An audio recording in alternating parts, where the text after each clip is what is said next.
નમસ્કાર, Gujarat weather update સાથે હું છું ભગવતી વિશાવડિયા।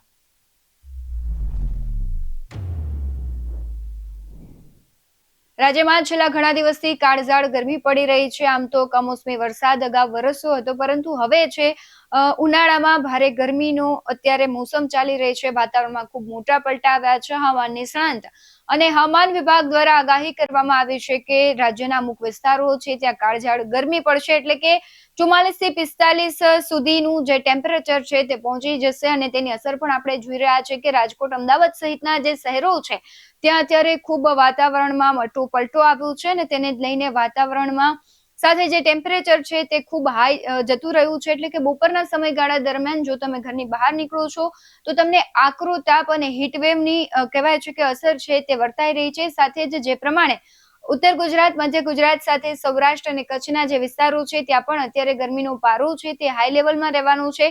વિંડીના માધ્યમથી સમજવાનો પ્રયત્ન કરીએ તો આજના દિવસે ખાસ કરીને અમદાવાદ સહિતનો જે વિસ્તાર છે ત્યાં ધીમે ધીમે વધારે ગરમીનો પારો છે ઉચકાતો જોવા મળશે। એટલે કે સાંજ બપોર સુધી થશે, બપોરના 2 વાગ્યા સુધી તો ક્યાંક જુઓ અહીંયા અમદાવાદમાં 43 ડિગ્રી સુધીનું જે તાપમાન છે તે જોવા મળી શકે છે। સાથે જો રાજકોટ સહિતના વિસ્તારો અહીંયા પણ જોઈએ અને ખાસ કરીને સૌરાષ્ટ્રનું દરિયાકાંઠું અને આમ કચ્છ સહિતનો વિસ્તાર છે ત્યાં પણ ભારે ગરમી પડવાની છે। અને જે પ્રમાણે આગામી દિવસોમાં પણ એ પ્રમાણે જ વાતાવરણમાં પલટો આવશે।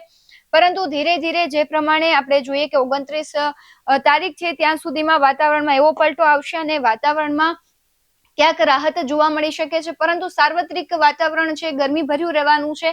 મધ્ય ગુજરાત, ઉત્તર ગુજરાત અને ખાસ કરીને સૌરાષ્ટ્ર અને કચ્છ સહિતના વિસ્તારો છે ત્યાં ભારે ગરમી પડવાની છે, પરંતુ 29 તારીખથી 30 તારીખ સુધીમાં વાતાવરણમાં પલટો આવશે અને મે મહિનાની શરૂઆતમાં ક્યાંક છે તે તાપમાનનો પારો છે તે નીચો જોવા મળશે, પરંતુ ત્યારબાદ ફરી એક વખત તાપમાનના પારામાં ફેરફાર જોવા મળશે। એટલે કે ફરી ગરમીનો અહેસાસ થશે। ત્યારે અંબાલાલ પટેલ છે હવામાન નિષ્ણાંત, તેમણે પણ જે કહેવાય છે કે તાપમાનને લઈને આગાહી કરી છે। શું કહી રહ્યા છે અંબાલાલ પટેલ તેના પર નજર કરીએ। વધુ ગરમી રહેવાની શક્યતા રહેશે। મધ્ય ગુજરાતના ભાગોમાં મહત્તમ તાપમાન 43 ડિગ્રી સેલ્સિયસ આસપાસ રહેવાની શક્યતા રહેશે। ઉત્તર ગુજરાતના ભાગોમાં પણ 42-43 ડિગ્રી સેલ્સિયસ આસપાસ રહેવાની શક્યતા રહેશે। સાબરકાંઠા, અરવલ્લીના ભાગોમાં પણ ગરમી રહેશે। પંચમહાલના ભાગો, ગોધરા વગેરે ભાગોમાં મહત્તમ તાપમાન 42-43 ડિગ્રી સેલ્સિયસ જેવું રહેવાની શક્યતા રહેશે। મામૂલી ઘટાડો, આંશિક ઘટાડો થવાની શક્યતા કાલ કરતાં આજે રહેવાની શક્યતા રહેશે। પછી કોઈ ભાગમાં એકાએક વધુ મહત્તમ તાપમાન વધી શકે।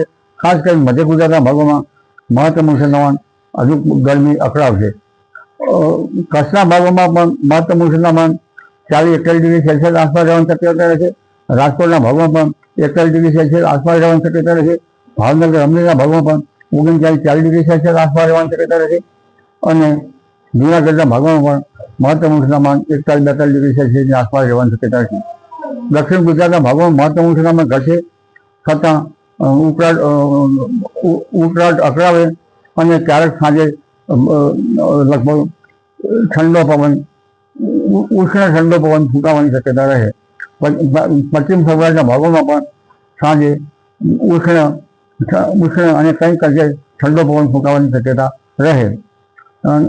તારીખ 30મી એપ્રિલથી મેની શરૂઆતમાં 25 દિવસો પામતા દેશના ઘણા ભાગોમાં હવામાન પલટો આવશે। ગુજરાતના ભાગોમાં પણ આંશિક વાદળો આવતા ક્યાંક ક્યાંક હળવો વરસાદ થઈ શકે। જો કે આ વરસાદ ઘણો અત્યારે હાલ જોતા તો ઘણો ઓછો રહેવાની શક્યતા રહે છે અને અલગ અલગ ભાગોમાં ક્યાંક છાંટા કે ક્યાંક વાદળો આવી શકવાની શક્યતા રહે। તારીખ 6 થી 10માં હવામાન પલટાશે અને એ મજબૂત પશ્ચિમ વિક્ષોભ ધીરે ધીરે આવતા જશે। 11 થી 20માં આંધી વંટોળનું પ્રમાણ વધશે અને આરબ દેશને કાળી આંધી અત્યારે આવવાની શક્યતા છે। 23મી તારીખે પણ હવામાનમાં એકાએક પલટો આવશે, સમુદ્રમાં ઊંચા મોજા ઉછળશે।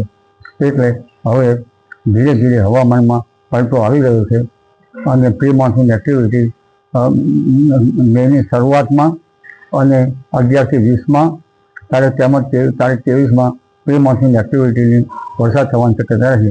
ચોમાસાનું આકલન અત્યારે થઈ શકે નહીં, કારણ કે અલ નીનો ઝાંસી હોવા છતાં ચોમાસાનું આકલન લગભગ મે માસના અંતમાં 25 મે પછી કંઈક ગણી શકાય। જી।